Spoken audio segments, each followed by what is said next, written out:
സമൃദ്ധമായ ജീവിതം എന്ന ടെലിവിഷൻ പ്രോഗ്രാമിലേക്ക് നിങ്ങൾക്കെല്ലാവർക്കും ഹൃദ്യമായ സ്വാഗതം. ദയവ് ചെയ്ത് എൻ്റെ ഇമെയിൽ അഡ്രസ്സ് നിങ്ങൾ രേഖപ്പെടുത്തുകയും നിങ്ങളുടെ അഭിപ്രായങ്ങൾ അറിയിക്കുകയും ചെയ്യുക. അതുപോലെ തന്നെ നിങ്ങളുടെ പ്രാർത്ഥനാ അപേക്ഷകളും ഞങ്ങളെ അറിയിക്കേണ്ടതാണ്. നമുക്ക് നല്ലൊരു പ്രാർത്ഥനാ ടീമുണ്ട്. തീർച്ചയായിട്ടും നിങ്ങൾക്ക് വേണ്ടി അവർ എല്ലായ്പ്പോഴും പ്രാർത്ഥിക്കുകയും നിങ്ങൾക്ക് വലിയ വിടുതലും അനുഗ്രഹമായി മാറുകയും ചെയ്യും. ഇന്ന് നമുക്ക് ശ്രദ്ധിക്കാം. ഇന്നത്തെ സന്ദേശത്തിൻ്റെ തലക്കെട്ട് ഇതാണ്: ദാവീദ് രാജാവിൻ്റെ മാതൃകാപരമായുള്ള ജീവിതം പാർട്ട് 1. വരുന്ന ദിവസങ്ങളിൽ നമുക്ക് വിശദമായിട്ട് ദാവീദിനെക്കുറിച്ചുള്ള കുറേ സന്ദേശങ്ങൾ നമ്മൾ ധ്യാനിക്കാൻ പോകുന്നു. ഈ ദിവസത്തെ സന്ദേശം ഇതാണ്: പാർട്ട് 1, ദാവീദ് രാജാവിൻ്റെ മാതൃകാപരമായുള്ള ജീവിതം. പഴയ നിയമ പുസ്തകത്തിൽ നോക്കുമ്പോൾ നമുക്ക് കാണുവാൻ കഴിയും, ദാവീദ് രാജാവ് വളരെ മാതൃകാപരമായി ശ്രേഷ്ഠമായി ജീവിച്ചു വന്നത് ഒരു വ്യക്തിയാണ്. 33-ാമത്തെ വയസ്സിൽ അദ്ദേഹം ഇസ്രായേലിൻ്റെ രാജാവായിട്ട് മാറി.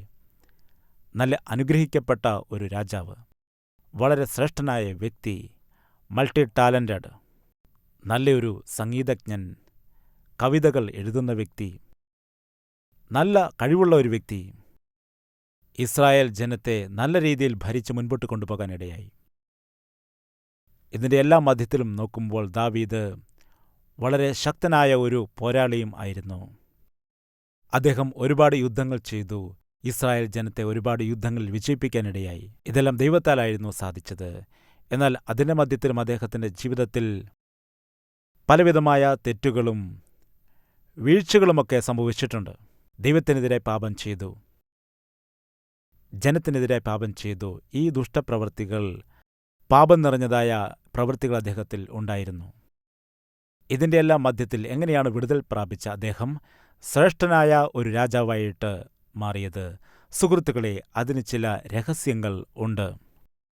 ദാവീദ് ദൈവത്തിൻ്റെ മുൻപാകെ ചില കാര്യങ്ങൾ ചെയ്യുവാനിടയായി. അപ്പോൾ ദൈവം അവൻ്റെ കരുണയും കൃപയും ദാവീദിൻ്റെ മേലയച്ച് അവനെ അനുഗ്രഹിക്കുവാൻ ഇടയായി. നമ്മൾ ദാവീദിനെക്കുറിച്ച് പഠിക്കുന്നതായ സമയത്ത് തീർച്ചയായും നമ്മിലേക്ക് തന്നെ നോക്കണം. നാമും അതുപോലെയാണ്. നമ്മുടെ എല്ലാം ജീവിതത്തിൽ വീക്ക്നെസ്സുകളുണ്ട്. നമ്മൾ ദൈവത്തിനെതിരായിട്ട് പാപം ചെയ്യുന്നവരാണ്. നമുക്ക് പലവിധമായ ചീത്ത സ്വഭാവങ്ങളുണ്ട്. നമുക്ക് പലവിധ ബലഹീനതകളുണ്ട്. ദാവീദ് നമ്മെ പഠിപ്പിക്കുന്നത് എന്താണെന്ന് വെച്ചാൽ, നമുക്ക് ചീത്ത സ്വഭാവങ്ങൾ ഉണ്ടായിരിക്കുമ്പോൾ, നമുക്ക് ബലഹീനതകൾ ഉണ്ടായിരിക്കുന്ന സമയത്ത്, നമുക്ക് കുറവുകൾ ഉണ്ടായിരിക്കുമ്പോൾ, നമുക്ക് വിടുതൽ പ്രാപിച്ചുകൊണ്ട് എങ്ങനെ വിജയകരമായിട്ടുള്ള ഒരു ജീവിതം നയിക്കുവാൻ കഴിയും, എങ്ങനെ വിജയകരമായിട്ട് നമുക്ക് മുൻപോട്ട് പോകുവാൻ കഴിയും, നമ്മുടെ വ്യക്തിപരമായ ജീവിതത്തിലും നമ്മുടെ കുടുംബത്തിലും നമ്മുടെ ശുശ്രൂഷയിലും എങ്ങനെ നമുക്ക് വിജയം നേടുവാനായിട്ട് കഴിയും. ദാവീദ് ചെയ്തതായ 3 പ്രധാനപ്പെട്ട കാര്യങ്ങൾ ഞാൻ പങ്കുവയ്ക്കട്ടെ. ദാവീദിൻ്റെ ജീവിതത്തിൽ വിജയം നേടുവാനും ദാവീദിന് വിജയകരമായിട്ട് ഇസ്രായേലിനെ ഭരിക്കുവാൻ സാധിച്ചതിനും കാരണമായ പ്രധാന കാരണങ്ങൾ. ദാവീദ് ചെയ്തതായ 1-ാമത്തെ കാര്യം ഇതായിരുന്നു: അവനെല്ലായ്പ്പോഴും തൻ്റെ തെറ്റുകളെ ദൈവത്തിൻ്റെ മുൻപാകെ ഏറ്റുപറയുന്നതിൽ മടി കാണിച്ചില്ല. സങ്കീർത്തനം 51-ന്റെ 3-ാമത്തെ വാക്യം: ഞാൻ നിനക്കെതിരായിട്ട് പാപം ചെയ്തിരിക്കുന്നു, എൻ്റെ പാപം എല്ലായ്പ്പോഴും നിന്റെ മുൻപിലിരിക്കുന്നു. സുഹൃത്തുക്കളെ, നിങ്ങൾക്കറിയാമോ, ആ സമയത്ത് ദാവീദ് തൻ്റെ ജീവിതത്തിൽ വ്യഭിചാരം ചെയ്തതിന് പകരമായി ദൈവത്തോട് ഏറ്റുപറയുന്നതായ സന്ദർഭമാണ്. അപ്പോഴാണ് അദ്ദേഹം 51-ാം സങ്കീർത്തനം എഴുതിയത്. 1 വർഷക്കാലം അദ്ദേഹം തൻ്റെ ജീവിതത്തിൽ ഒരുപാട് ദുഷ്ടപ്രവൃത്തികൾ ചെയ്തു. എല്ലായ്പ്പോഴും അദ്ദേഹം ആ പാപത്തെക്കുറിച്ച് മാത്രമാണ് ചിന്തിച്ചിരുന്നത്. എന്നാൽ 1 വർഷത്തിന് ശേഷം അദ്ദേഹത്തിനെല്ലാം കൈവിടപ്പെട്ടുപോയി. അദ്ദേഹത്തിന് ആ പാപത്തിൻ്റെ പരിണത ഫലത്തെ സഹിക്കുവാനായിട്ട് കഴിഞ്ഞില്ല. അദ്ദേഹം ദൈവത്തിൻ്റെ മുൻപാകെ വന്നു. അവൻ കരഞ്ഞുകൊണ്ട് പറയുകയാണ്, എൻ്റെ പാപം എല്ലായ്പ്പോഴും എൻ്റെ മുൻപിൽ ഇരിക്കുന്നു. എൻ്റെ മുൻപിൽ മാത്രമല്ല, എൻ്റെ കർത്താവിൻ്റെ മുൻപിൽ എൻ്റെ പാപം ഇരിക്കുന്നു. സുഹൃത്തുക്കളെ, ഈ 1 വർഷക്കാലത്തെ സമയത്ത് ദാവീദ് നരകയാതന അനുഭവിക്കുകയായിരുന്നു. അവന് സന്തോഷം നഷ്ടപ്പെട്ടു. ജീവിതത്തിലെ സമാധാനവും സ്വസ്ഥതയും നഷ്ടപ്പെട്ടു. നിരാശയും ദുഃഖവുമെല്ലാം അവനെ മൂടി. അവൻ കർത്താവിൻ്റെ മുൻപിലേക്ക്, കർത്താവിൻ്റെ പാദപീഠത്തിലേക്ക് പോകുവാൻ ഒരുപാട് ദാഹിച്ചു. പരിശുദ്ധാത്മാവിൻ്റെ അഭിഷേകത്താൽ നിറയപ്പെടുവാൻ, ദൈവാത്മാവിൻ്റെ അഭിഷേകം നഷ്ടപ്പെടാതിരിക്കുവാൻ വേണ്ടി അവൻ ദൈവത്തോട് പ്രാർത്ഥിക്കുകയാണ്. അതുപോലെ തന്നെ ദാവീദ് ഏറ്റവും കൂടുതൽ ആഗ്രഹിക്കുന്ന വിഷയം അവിടെ എന്താണെന്ന് വെച്ചാൽ, രക്ഷയുടെ സന്തോഷത്തെ എടുത്തു കളയരുതേ. അത് വളരെ അത്ഭുതകരമായൊരു വാക്യമാണ്. ദാവീദ് തൻ്റെ ഹൃദയത്തിൽ പാപം ചെയ്തതിനു ശേഷം ദൈവത്തിൻ്റെ മുൻപിൽ ലജ്ജിക്കുന്ന അവസ്ഥയാണ്. ചില വചനങ്ങൾ ഞാൻ നിങ്ങൾക്ക് വേണ്ടി ഇപ്പോൾ വായിക്കാം. എങ്ങനെയാണ് അവൻ ആ ലജ്ജ വെളിപ്പെടുത്തുന്നത്? സങ്കീർത്തനം 38 3, 4, 5 വാക്യങ്ങൾ. നിന്റെ നീരസം ഹേതുവായി എൻ്റെ ദേഹത്തിൽ സൗഖ്യമില്ല, എൻ്റെ പാപം ഹേതുവായി എൻ്റെ അസ്ഥികളിൽ സ്വസ്ഥതയുമില്ല. എൻ്റെ അകൃത്യങ്ങൾ എൻ്റെ തലയ്ക്കു മീതെ കവിഞ്ഞിരിക്കുന്നു, ഭാരമുള്ള ചുമടുപോലെ അവ എനിക്ക് അതിഘനമായിരിക്കുന്നു. എൻ്റെ ഭോഷത്വം ഹേതുവായി എൻ്റെ വ്രണങ്ങൾ ചീഞ്ഞ് നാറുന്നു. ഞാൻ കുനിഞ്ഞ് ഏറ്റവും കൂനിയിരിക്കുന്നു, ഞാൻ ഇടവിടാതെ ദുഃഖിച്ച് നടക്കുന്നു. ദാവീദിൻ്റെ ജീവിതത്തിലെ പാപത്തിൻ്റെ പരിണതഫലം അനുഭവിക്കുന്നതായ സന്ദർഭത്തെക്കുറിച്ചാണ് എഴുതിയിരിക്കുന്നത്. 51 സങ്കീർത്തനത്തിൽ ഏറ്റുപറയുന്നു. ഇവിടെ 38 സങ്കീർത്തനം നോക്കുമ്പോൾ അദ്ദേഹം അനുഭവിക്കുന്നതായ വേദനയെക്കുറിച്ചും ദുഃഖത്തെക്കുറിച്ചും മാനസിക ഭാരത്തെക്കുറിച്ചുമാണ് പറയുന്നത്. സുഹൃത്തുക്കളെ, ഇത് അതുപോലെ തന്നെ നമ്മുടെ ജീവിതത്തിലും ഉണ്ടാകാറുണ്ട്. നമ്മൾ ദൈവത്തിനെതിരായിട്ട് പാപം ചെയ്യുമ്പോൾ, ജനത്തിനെതിരായിട്ട് പാപം ചെയ്യുമ്പോൾ, നമ്മൾ രക്ഷിക്കപ്പെട്ട ആളുകളാണ്, യേശുവിൽ രക്ഷിക്കപ്പെട്ട ആളുകളാണ്. എന്നാൽ നമ്മൾ എന്തെങ്കിലും തെറ്റായ കാര്യങ്ങൾ ചെയ്യുമ്പോൾ ഇവയ്ക്ക് ഒരു പ്രതിഫലനം ഉണ്ടാകും. ലജ്ജയും അപമാനവും ഉണ്ടാകും.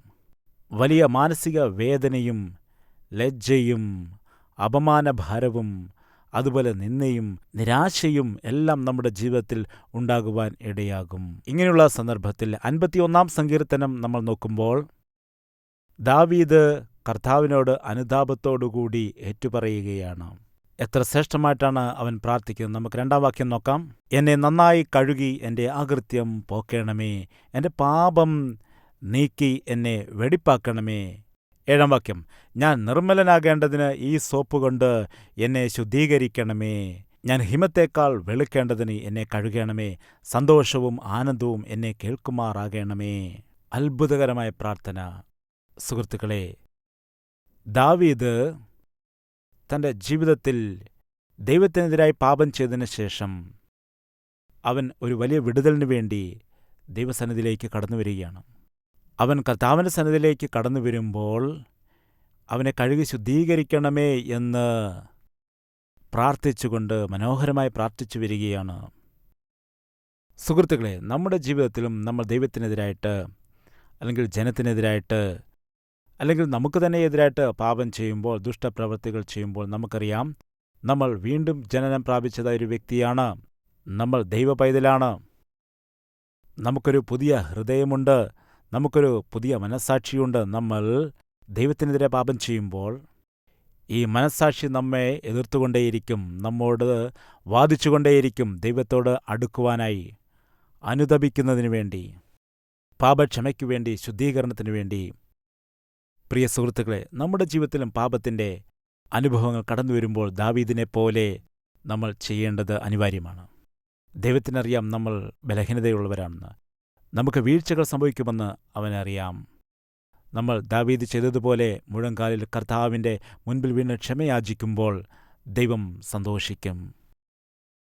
നമ്മൾ കർത്താവിനോട് അനുതാപത്തോടെ ഏറ്റുപറയണം, ദൈവമേ, ഞാൻ നിനക്കെതിരായും ജനത്തിനെതിരായും പാപം ചെയ്തിരിക്കുന്നുവെന്ന്. അതുപോലെ തന്നെ നമ്മൾ കണ്ണുനീരോടുകൂടി കർത്താവിൻ്റെ സന്നിധിയിൽ ഏറ്റുപറയേണ്ടത് ആവശ്യമാണ്. ദാവീദിൻ്റെ ഏറ്റുപറച്ചിൽ നമ്മൾ ശ്രദ്ധിക്കുമ്പോൾ നമുക്ക് മനസ്സിലാക്കാൻ കഴിയുന്നതായ ഒരു കാര്യം 17 വാക്യം. ദൈവത്തിൻ്റെ ഹനനയാഗങ്ങൾ, തകർന്നിരിക്കുന്ന മനസ്സ്, തകർന്നും നുറുങ്ങിയുമിരിക്കുന്നതായ ഹൃദയത്തെ ദൈവമേ നീ നിരസിക്കുകയും ഇല്ല. എന്താണ് പറയുന്നത്? ദാവീദ് ശുദ്ധീകരണത്തിനു വേണ്ടി പ്രാർത്ഥിക്കുക മാത്രമല്ല, ദാവീദ് ക്ഷമയ്ക്കു വേണ്ടി പ്രാർത്ഥിക്കുക മാത്രമല്ല, അവൻ ചെയ്തതായ പാപത്തെക്കുറിച്ച് പശ്ചാത്തപിച്ചുകൊണ്ട് നുറുങ്ങിയ മനസ്സുമായിട്ടാണ് കർത്താവിൻ്റെ പാദപീഠത്തിങ്കൽ ആയിരിക്കുന്നത്. തകർന്നും നുറുങ്ങിയുമിരിക്കുന്നതായ മനസ്സിനെ ദൈവമേ നീ നിരസിക്കുകയുമില്ല. തകർന്നും നുറുങ്ങിയുമിരിക്കുന്ന ഹൃദയമെന്ന് പറയുമ്പോൾ അനുതാപത്തിൻ്റെ അവസ്ഥയെയാണ് കാണിക്കുന്നത്. നിങ്ങൾക്കറിയാമോ, ഒരു പ്രധാനപ്പെട്ട വിഷയത്തെ ഉദ്ദേശിച്ചാണ് ദാവീദ് ഇവിടെ അനുതപിക്കുന്നത്. അവൻ ചെയ്ത പാപത്തെക്കുറിച്ച് അനുതപിക്കുക മാത്രമല്ല, അവൻ പിന്നെ ഒരു തീരുമാനമെടുത്തു, ഉറച്ച തീരുമാനം. അതെന്താണ്? ഇനിയും ഒരിക്കലും ഞാൻ പാപം ചെയ്യില്ല എന്ന്. ഇനിയും പാപം ചെയ്യില്ലെന്നും പാപം ചെയ്യാതിരിക്കാനായി ദൈവത്തിൻ്റെ മഹാകൃപയും സഹായവും അവൻ യാചിക്കുന്നു. സുഹൃത്തുക്കളെ, നമ്മുടെ അവസ്ഥയും ഇതായിരിക്കും. ഒരുപക്ഷേ നമ്മൾ പാപം ചെയ്ത് ഹൃദയത്തിൽ വേദന അനുഭവിക്കുന്നവരാകാം, വലിയ ദുഃഖം അനുഭവിക്കുന്നവരാകാം. എന്നാൽ നമുക്ക് യേശുവുണ്ട്. നമുക്ക് അവൻ്റെ പാദപീഠത്തിലേക്ക് അനുതാപത്തോടെ വരാം. അവൻ്റെ കൃപയ്ക്കായിട്ട് നമുക്ക് യാചിക്കാം. അവൻ നമുക്ക് വേണ്ടി മരിച്ച് ഉയർത്തെഴുന്നേറ്റതുകൊണ്ട് വലിയ വിടുതൽ നമുക്കവൻ നൽകാനിടയാകും. നമുക്ക് അനുതാപത്തോടുകൂടി അവൻ്റെ അടുക്കിലേക്ക് വരാം. നമുക്ക് പൂർണ്ണ മനസ്സോടുകൂടി അനുതാപത്തോടുകൂടി കർത്താവിൻ്റെ പാദപീഠത്തിങ്കൽ കടന്നു വരാം. അതുപോലെ ഒരു കാര്യം ഓർക്കണം, നിങ്ങൾ അനുതപിക്കുമ്പോൾ അതിൻ്റെ അർത്ഥം നിങ്ങൾ വേർതിരിയുക എന്നാണ്. ആ പാപത്തെ വിട്ടുമാറുക, കർത്താവിൻ്റെ കൃപയ്ക്കായിട്ട് പ്രാർത്ഥിക്കുക, ക്രൂശിൻ്റെ ശക്തിക്ക് നിങ്ങൾ ദൈവത്തോട് പ്രാർത്ഥിക്കുക, പുതിയൊരു അഭിഷേകം പ്രാപിക്കുന്നതിന് വേണ്ടി ദൈവത്തോട് പ്രാർത്ഥിക്കുക. അങ്ങനെ ആ പാപത്തിൻ്റെ ബന്ധനത്തിൽ നിന്നും വിടുതൽ പ്രാപിച്ചുകൊണ്ട് സ്വാതന്ത്ര്യത്തോടെ മുൻപോട്ടു പോകുക. ഇനിയും ഒരിക്കലും പാപം ചെയ്യാതെയിരിക്കുക. ഞാനൊരു വാഗ്ദാനം നിങ്ങൾക്ക് തരാം. നമുക്ക് രക്ഷകനായ യേശുക്രിസ്തുവുണ്ട് നമ്മെ വിടുവിക്കുന്നതിനു വേണ്ടി. 1 യോഹന്നാൻ 1:9 നമ്മുടെ പാപങ്ങളെ ഏറ്റുപറയുന്നു എങ്കിൽ അവൻ നമ്മോട് പാപങ്ങളെ ക്ഷമിച്ച് സകല അനീതിയും പൊക്കി നമ്മെ ശുദ്ധീകരിപ്പാൻ തക്കവണ്ണം വിശ്വസ്തനും നീതിമാനുമാകുന്നു. ദൈവവചനത്തിൻ്റെ അധികാരത്തിൽ ഈ വാഗ്ദത്തം തരട്ടെ. നമ്മൾ അനുതാപത്തോടുകൂടി നമ്മൾ കർത്താവിനോട് പ്രാർത്ഥിക്കുന്നുവെങ്കിൽ നമ്മുടെ ജീവിതത്തിലെ ഏത് ബന്ധനമാണെങ്കിലും ശരി, അതിൽ നിന്നും പരിപൂർണ വിടുതൽ നൽകി നമുക്ക് സ്വാതന്ത്ര്യം നൽകുവാനായി കർത്താവ് വിശ്വസ്തനാണ്. അത്ഭുതകരമായ വിടുതൽ അവൻ തരും. നമ്മുടെ ജീവിതത്തിൽ കടന്നു വന്ന സകല അനീതികളെയും കർത്താവ് നമ്മോട് ക്ഷമിക്കുവാൻ ഇടയാകും. മുഴങ്കാലുകളിൽ ഇരുന്നു കൊണ്ട് കർത്താവിനോട് പ്രാർത്ഥിക്കുക. അവൻ നിങ്ങളെ ശുദ്ധീകരിക്കാനിടയാകും, നിങ്ങൾക്ക് വിടുതൽ തരും. നിങ്ങളുടെ ജീവിതത്തിൽ അത്ഭുതകരമായ ദൈവിക സമാധാനവും സന്തോഷവും നൽകാനിടയാകും. നിങ്ങൾ എന്താണ് ചെയ്യേണ്ടത്?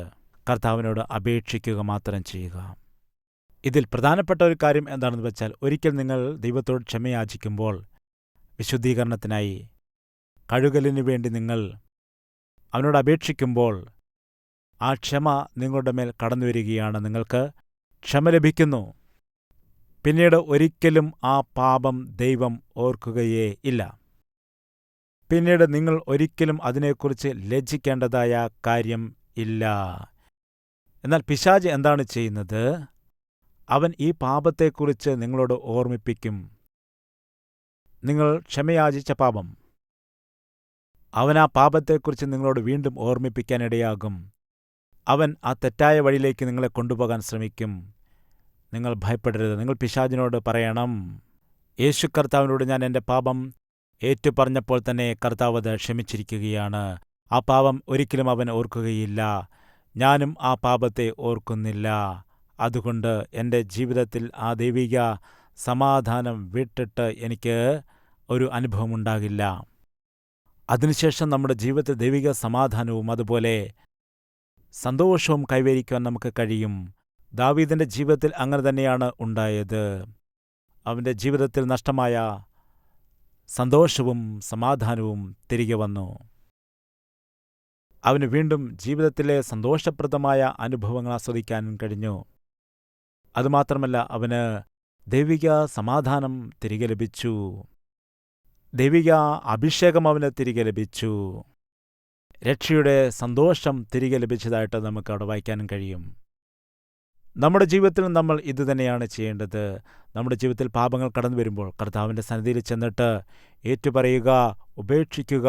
അപ്പോൾ ദൈവിക വിടുതൽ ലഭിക്കും. അടുത്ത കാര്യം എന്താണ് ദാവീദ് രാജാവ് ചെയ്തത്? അത് ഇതാണ്. അവൻ എല്ലായ്പ്പോഴും തൻ്റെ ബലഹീനതകളെ ദൈവത്തിൻ്റെ മുമ്പാകെ ഏറ്റുപറയുമായിരുന്നു. 61 സങ്കീർത്തനം 1-2 വാക്യങ്ങൾ നമുക്ക് ഒന്ന് വായിക്കാം. ദൈവമേ, എൻ്റെ നിലവിളി കേൾക്കണമേ, എൻ്റെ പ്രാർത്ഥന ശ്രദ്ധിക്കണമേ. എൻ്റെ ഹൃദയം ക്ഷീണിക്കുമ്പോൾ ഞാൻ ഭൂമിയുടെ അറ്റത്തുനിന്ന് നിന്നെ വിളിച്ചപേക്ഷിക്കും. എനിക്ക് അത്യുന്നതമായ പാറയെങ്കിലേക്ക് എന്നെ നടത്തണമേ.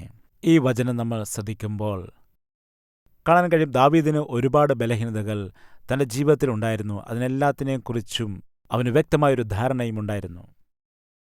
നമുക്കറിയാം, ശൗൽ രാജാവ്, അതുപോലെ തന്നെ അവൻ്റെ മകൻ അബ്ശാലോം, എല്ലാവരും ദാവീദിനെതിരായിട്ട് തിരിഞ്ഞ്, ജനം ദാവീദിന് എതിരായിട്ട് തിരിഞ്ഞ പോരാട്ടത്തിനു വേണ്ടി ഇവനെ തോൽപ്പിക്കാനായിട്ട് കടന്നു വരുന്ന സന്ദർഭം നമുക്കറിയാം. ആ സമയത്ത് മാനസികമായി വീക്കായിരിക്കുന്നു, ശാരീരികമായിട്ട് ക്ഷീണിച്ചിരിക്കുന്നു. അതുപോലെ തന്നെ അവൻ ആത്മീയമായിട്ടും ക്ഷീണിച്ചിരിക്കുകയാണ്. ആ സമയത്ത് അവൻ്റെ പ്രാർത്ഥന എന്താണ്? എനിക്ക് അത്യുന്നതമായ പാറയെങ്കിലേക്ക് എന്നെ നടത്തണമേ. അവൻ ദൈവത്തോട് തൻ്റെ സുരക്ഷയ്ക്ക് വേണ്ടി, പ്രൊട്ടക്ഷനു വേണ്ടി പ്രാർത്ഥിക്കുകയാണ്. അവൻ സഹായത്തിനായിട്ട് പ്രാർത്ഥിക്കുകയാണ്. സുഹൃത്തുക്കളെ, നമ്മുടെ എല്ലാവരുടെയും ജീവിതത്തിൽ നമുക്ക് നമ്മുടേതായ ചില കഴിവുകളുണ്ട്, നമുക്ക് നമ്മുടേതായ ചില പ്രാഗൽഭ്യങ്ങളുണ്ട്, പരിമിതികൾ ഉണ്ട്. അതുപോലെ നമുക്കെല്ലാവർക്കും നമ്മെക്കുറിച്ച് മതിപ്പുണ്ട്. തീർച്ചയായും പല മേഖലകളിലും നമ്മൾ കഴിവുള്ള ആളുകളാണ്. എന്നാൽ ചില സന്ദർഭങ്ങൾ വരുമ്പോൾ ദാവീദിനെപ്പോലെ നമ്മുടെ ജീവിതം ക്ഷീണിച്ചു പോകുവാൻ ഇടയാകും. ഇതാണ് സത്യം. പല സന്ദർഭങ്ങളിലും നിങ്ങൾക്കറിയാമോ, ചില പ്രശ്നങ്ങൾ നമുക്കുണ്ടാകുമ്പോൾ നമുക്കത് പരിഹരിക്കുവാൻ കഴിയത്തില്ല. അതുപോലെ ജീവിതത്തിലെ ചില സ്ഥാനങ്ങളിലേക്ക് നമുക്ക് കയറി ചെല്ലുവാനായിട്ട് കഴിയുകയില്ല.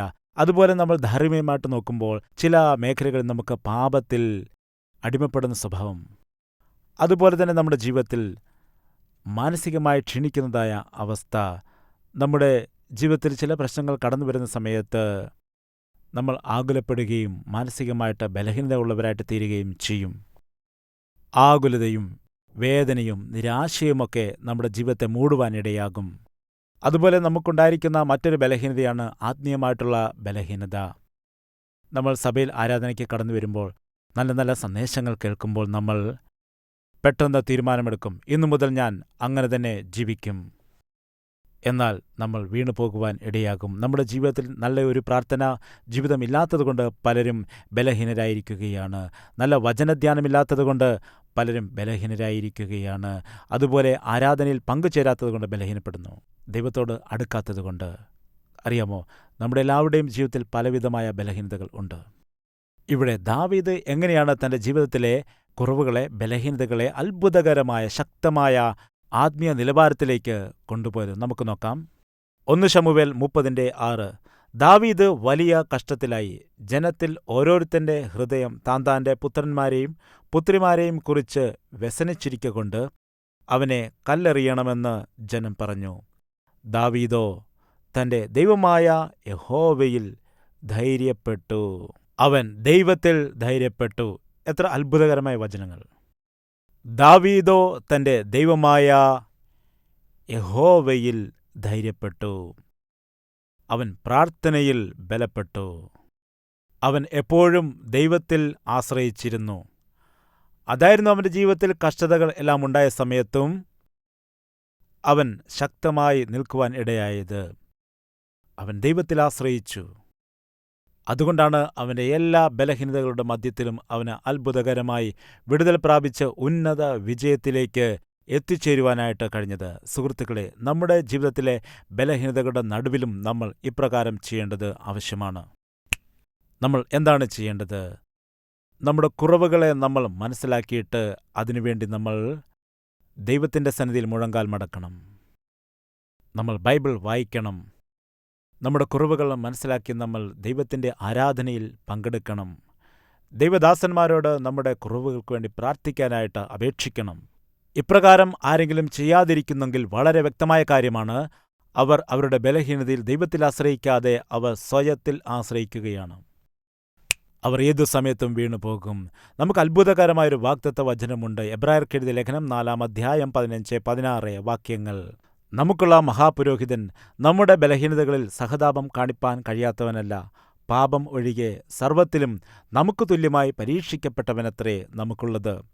അതുകൊണ്ട് കരുണ ലഭിപ്പാനും തക്ക സമയത്ത് സഹായത്തിനുമുള്ള കൃപ പ്രാപിപ്പാനുമായി നാം ധൈര്യത്തോടെ കൃപാസനത്തിങ്കിലേക്ക് അടുത്ത് ചെല്ലുക.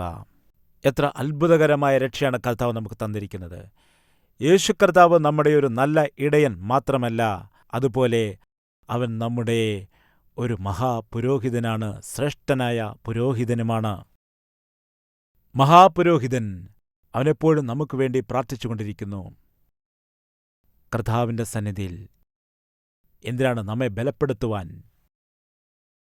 യേശു നമുക്ക് വേണ്ടി പ്രാർത്ഥിച്ചുകൊണ്ടിരിക്കുമ്പോൾ നമ്മൾ എന്താണ് ചെയ്യേണ്ടത്? നാമും മുഴങ്കാൽ മടക്കി യേശു കർത്താവിനോട് നമ്മുടെ പാപങ്ങളെ ഏറ്റുപറഞ്ഞ് പ്രാർത്ഥിക്കേണ്ടത് ആവശ്യമാണ്. എന്തുകൊണ്ടെന്നാൽ യേശു കർത്താവിന് മാത്രമേ നമ്മുടെ മേൽ കൃപയുടെ മേൽ കൃപ പകരുവാനായിട്ട് കഴിയുകയുള്ളൂ. കർത്താവിൻ്റെ ദയ നമ്മുടെ മേൽ വലിയതാകുന്നു. ആ ക്രൂശിൻ്റെ ശക്തിയും പരിശുദ്ധാത്മാവിൻ്റെ ശക്തിയും നമ്മുടെ ജീവിതത്തിലെ സകല മേഖലകളിലേക്കും വ്യാപരിക്കുന്നു. നിങ്ങൾ ബലഹീനരായിരിക്കുന്നുവെന്ന് നിങ്ങൾക്ക് തോന്നിയാൽ നിങ്ങൾക്ക് വിജയിക്കുവാനായിട്ട് കഴിയില്ല. എല്ലാ മേഖലകളിലും നിങ്ങൾ വീണുപോകും. നിങ്ങൾക്ക് ഉന്നതങ്ങളിൽ എത്തിച്ചേരാൻ കഴിയില്ല. അതുകൊണ്ട് എന്താണ് നമ്മൾ ചെയ്യേണ്ടത്? നമ്മൾ പൂർണ്ണമായിട്ടും വിശ്വസിക്കണം. യേശു കർത്താവ് അവൻ്റെ കൃപ നമ്മുടെ മേൽ തന്നിട്ടുണ്ട്. ആ കൃപയാൽ നമുക്ക് ബലം പ്രാപിക്കുവാനായിട്ട് കഴിയും. നമ്മൾ പ്രാർത്ഥിക്കണം. ലഭിക്കുന്ന സമയത്തൊക്കെയും നമ്മൾ പ്രാർത്ഥിക്കണം. കർത്താവിൻ്റെ വലിയ സഹായത്തിനായിട്ട്, അവൻ്റെ കൃപയ്ക്കു വേണ്ടി, അവൻ്റെ ബലത്തിനു വേണ്ടി നമ്മൾ പ്രാർത്ഥിക്കേണ്ടത് ആവശ്യമാണ്.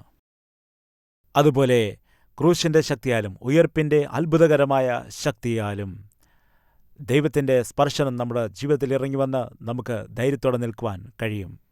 അതുപോലെ തന്നെ നമ്മുടെ ജീവിതത്തിലെ പ്രതികൂലങ്ങളെ നേരിടുവാനാവശ്യമായ കൃപയും ബലവും ഈ പ്രാർത്ഥനയിൽ കൂടി നമുക്ക് ലഭിക്കാനിടയാകും. സുഹൃത്തുക്കളെ, ദാവീദിൻ്റെ ജീവിതത്തിലെ മൂന്നാമത്തെ ക്വാളിറ്റി നമുക്ക് നോക്കാം. അവൻ എങ്ങനെയാണ് അവൻ്റെ ചീത്ത സ്വഭാവങ്ങളെ മറികടന്നുകൊണ്ട് വിജയത്തെ നേടിയെടുത്തത്? ഇപ്പോൾ നമുക്ക് സമയം കുറവാണ്. അതുകൊണ്ട് നമ്മൾ തുടർച്ചയായിട്ട് ഈ സീരീസ് മുൻപോട്ട് കൊണ്ടുപോവുകയാണ്. നിങ്ങൾ സമയമെടുത്ത് ഈ സന്ദേശങ്ങൾ കേൾക്കാൻ ശ്രദ്ധിക്കണം. ഇതേ സമയത്ത്, ഇതേ ദിവസം, ഇതേ ചാനലിൽ ഞാൻ നിങ്ങൾക്കായി ഒരു വാക്ക് പ്രാർത്ഥിക്കാം. പരിശുദ്ധനായ സ്വർഗീയ നല്ല കർത്താവെ, അനുഗ്രഹീതമായ ഈ നല്ല സമയത്തെ ഓർത്ത് നിന്നെ സ്തുതിക്കുന്നു, മഹത്വപ്പെടുത്തുന്നു. കർത്താവെ, നീ ഞങ്ങളുടെ ജീവിതത്തിൽ നൽകിയിരിക്കുന്ന വലിയ വിടുതൽ ഓർത്തുകൊണ്ട് നിന്നെ സ്തുതിക്കുന്നു, മഹത്വപ്പെടുത്തുന്നു. പ്രത്യേകിച്ച് ദാവീദ് രാജാവിനെക്കുറിച്ചുള്ളതായ സന്ദേശത്തെ ഓർത്തുകൊണ്ട് നിന്നെ മഹത്വപ്പെടുത്തുന്നു. എങ്ങനെയാണ് ദാവീദ് തൻ്റെ ജീവിതത്തിലെ ബലഹീനതകളെ മറികടന്നത്? എങ്ങനെയാണ് ദാവീദ് തൻ്റെ ജീവിതത്തിൽ ഉന്നതമായ വിജയം നേടിയെടുത്തത്? ഇസ്രായേലിൻ്റെ ശ്രേഷ്ഠനായ രാജാവായിട്ട് മാറിയത്? ഒന്നാമതായി അവനിലുണ്ടായിരുന്നതായ പ്രത്യേകത, അവനെപ്പോഴും തൻ്റെ കുറവുകളെ ദൈവസന്നിധിയിൽ ഏറ്റുപറയുമായിരുന്നു. സ്വർഗസ്ഥനായ പിതാവേ, പരിശുദ്ധാത്മാവിൻ്റെ ശക്തിയാൽ, പരിശുദ്ധാത്മാവിൻ്റെ ശക്തമായ ഇടപെടലിനാൽ ഞങ്ങളുടെ പാപങ്ങളെ ഞങ്ങൾക്ക് ബോധിപ്പിച്ചു തരണമേ. തന്മൂലം ഞങ്ങൾക്ക് കർത്താവിൻ്റെ സന്നിധിയിൽ കടന്നുവന്ന് മുഴങ്കാൽ മടക്കിക്കൊണ്ട് ഞങ്ങളുടെ പാപങ്ങളെ ഏറ്റുപറയുവാനാവശ്യമായ കൃപ ഞങ്ങൾക്ക് നൽകുമാറാകണമേ. അങ്ങനെ ഞങ്ങളുടെ സകല പാപത്തിൻ്റെ ബന്ധനത്തിൽ നിന്ന് ഞങ്ങൾക്ക് വിടുതൽ പ്രാപിക്കാൻ കഴിയും. അതുപോലെ ഈ സന്ദേശം കേട്ടുകൊണ്ടിരിക്കുന്ന എല്ലാവരെയും ഓർത്ത് ഞാൻ പ്രാർത്ഥിക്കുന്നു. കർത്താവ്, ഈ സമയത്ത് പ്രാർത്ഥിക്കുന്ന എല്ലാവരും യേശു കർത്താവിനെ സ്വന്തം രക്ഷിതാവായി സ്വീകരിക്കാൻ ആവശ്യമായ വലിയ കൃപ നീ പകരണമേ. കർത്താവ്, പരിശുദ്ധാത്മാവിൻ്റെ അഭിഷേകത്താൽ നീ നിറയ്ക്കണമേ. ആ ക്രൂശിൽ കൂടി ഒഴുകിയ രക്തത്താൽ നീ എല്ലാവരെയും കഴുകണമേ. കർത്താവെ, അവരുടെ പാപങ്ങളെ നീ ക്ഷമിക്കണമേ. അവരെ നന്നായി കഴുകി ശുദ്ധീകരിക്കണമേ. എല്ലാവിധമായ പാപത്തിൻ്റെ ലജ്ജയിൽ നിന്നും അവരെ വിടുവിക്കണമേ. കർത്താവെ, ബലഹീനതകൾ കൂടി കടന്നുപോകുന്ന അനേകം ആളുകളുണ്ട്. അവർക്ക് വേണ്ടി ഞാൻ പ്രാർത്ഥിക്കുകയാണ്. അവർക്ക് വിജയം നേടുവാൻ കഴിയുന്നില്ല, ഉന്നത പദവി നേടുവാൻ കഴിയുന്നില്ല. കർത്താവെ, അവരുടെ വിഷയവുമായിട്ട് ഞാൻ നിന്റെ അടുക്കലേക്ക് പ്രാർത്ഥനയുമായിട്ട് വരികയാണ്. കർത്താവെ, നിന്റെ അത്ഭുതകരമായ കൃപ പുറപ്പെടുവിക്കണമേ. അവരുടെ ജീവിതത്തിൽ വലിയ വിടുതലിനെ നീ നൽകണമേ. കർത്താവെ, നിന്റെ തിരുരക്തത്താൽ അവരുടെ ഹൃദയങ്ങളെ നീ ശക്തീകരിക്കണമേ, അഭിഷേകം ചെയ്യണമേ. അത്ഭുതകരമായ ദൈവിക സമാധാനവും ശക്തിയും പകരണമേ. പ്രത്യാശ കൊടുക്കണമേ. അവർക്ക് ബലം പകരണമേ. ആത്മശക്തി നീ പകരണമേ. അവരുടെ ഹൃദയത്തിൽ ദൈവത്തോടുള്ളതായ വിശ്വാസം വർദ്ധിപ്പിക്കണമേ. എല്ലാവരുടെയും ജീവിതത്തിൽ ദാവീദ് രാജാവിനെപ്പോലെ നിന്നിൽ ആശ്രയിച്ചുകൊണ്ട് വിജയകരമായിട്ട് മുൻപോട്ട് പോകുവാനായിട്ട് അവരെ സഹായിക്കണമേ. കർത്താവേ, അതുപോലെ ഈ വചനം കേട്ട എല്ലാ വ്യക്തികളെയും ഈ സന്ദേശവുമെല്ലാം നിന്റെ വിശുദ്ധ കരങ്ങളിലേക്ക് സമർപ്പിക്കുകയാണ്. യേശു കർത്താവിൻ്റെ നാമത്തിൽ അപേക്ഷിക്കുന്നു. പ്രാർത്ഥന കേൾക്കണമേ. ആമേൻ. സുഹൃത്തുക്കളെ, ഇന്ന് ഞാൻ നിങ്ങൾക്ക് നൽകിയിരിക്കുന്നതായ ഈ സന്ദേശം നിങ്ങൾക്ക് അനുഗ്രഹമായി എന്ന് ഞാൻ വിശ്വസിക്കുന്നു. ഈ ശ്രേഷ്ഠമായ ടെലിവിഷൻ മിനിസ്ട്രിയുടെ ഭാഗമായി തീരുവാൻ നിങ്ങളെ ഞാൻ ക്ഷണിക്കുന്നു. ഞാനിപ്പോൾ പ്രധാനമായും 4 വ്യത്യസ്തമായ ഭാഷകളിലാണ് ഈ ജീവനുള്ളതായ സുവിശേഷം ടെലിവിഷനിൽ കൂടി അറിയിക്കുന്നത്. Hindi, Malayalam, Telugu and English. ഇതിൻ്റെ പിന്നിൽ ഒരുപാട് പണച്ചിലവ് ഉണ്ട്. ഇതിൽ കൂടി അനേകം ആളുകൾ, ലക്ഷക്കണക്കിന് ആളുകളാണ് ദൈവത്തിൻ്റെ വചനം കേൾക്കുന്നത്. അനേകം ആളുകൾ ദൈവവചനത്തിൻ്റെ സത്യങ്ങളെ മനസ്സിലാക്കുന്നു. സ്ക്രീനിൽ കാണുന്ന QR കോഡ് സ്കാൻ ചെയ്തുകൊണ്ട് സംഭാവനകൾ അയച്ചുകൊണ്ട് നിങ്ങൾക്ക് ഇതിൽ പാർട്ണറാകാൻ കഴിയും. നിങ്ങൾക്കിപ്പോൾ വളരെ ലളിതമായിട്ട് നിങ്ങളുടെ ഫോണിൽ ഈ QR കോഡ് സ്കാൻ ചെയ്തിട്ട് നിങ്ങളുടെ സംഭാവനകൾ അയക്കുവാൻ കഴിയുന്നതാണ്. അതുപോലെ തന്നെ സ്ക്രീനിൽ കാണിച്ചിരിക്കുന്നതായ ഈ ഫോൺ നമ്പർ നിങ്ങൾ സേവ് ചെയ്തുകൊണ്ട് ഈ നമ്പറിൽ കൂടിയും നിങ്ങൾക്ക് ഗൂഗിൾ പേ, ഫോൺ പേ തുടങ്ങിയതായ സൗകര്യങ്ങളിൽ കൂടി പണം അയക്കാൻ കഴിയും. അതുപോലെ മണി ഓർഡറിൽ കൂടിയും അയക്കാൻ കഴിയും. അതുപോലെ തന്നെ ചെക്ക് വഴി അയക്കുകയാണെങ്കിൽ സ്ക്രീനിൽ കാണിക്കുന്ന അഡ്രസ്സ് രേഖപ്പെടുത്തി വയ്ക്കുക. അതുപോലെ ഒരു പ്രോഗ്രാം സ്പോൺസർ ചെയ്യുവാൻ നിങ്ങൾ ആഗ്രഹിക്കുന്നുണ്ടെങ്കിൽ സ്ക്രീനിൽ കാണുന്നതായ നമ്പറുകൾ നിങ്ങൾ നോട്ട് ചെയ്ത് വയ്ക്കുക. നിങ്ങൾ ആ നമ്പറിലേക്ക് ബന്ധപ്പെടുമ്പോൾ ഞങ്ങളുടെ ഓഫീസ് അതിന് ആവശ്യമായ നിർദ്ദേശങ്ങൾ പറഞ്ഞു തരും. തീർച്ചയായും നിങ്ങൾ ഇതിനോട് പ്രതികരിക്കുക, അനുഗ്രഹം പ്രാപിക്കുക. ഇപ്പോൾ നമുക്ക് ആശീർവാദത്തിനായി തലകളെ വണക്കാം. പിതാവായ ദൈവത്തിൻ്റെ സ്നേഹവും പുത്രനായ യേശുക്രിസ്തുവിൻ്റെ കൃപയും പരിശുദ്ധാത്മാവിൻ്റെ കൂട്ടായ്മയും സഹവാസവും നാം ഓരോരുത്തരോടും നമ്മൾ പ്രാർത്ഥിക്കുന്ന എല്ലാ വിഷയങ്ങളോടും ഇന്നു മുതൽ എന്നേക്കും ഉണ്ടായിരിക്കുമാറാകട്ടെ. ആമേൻ.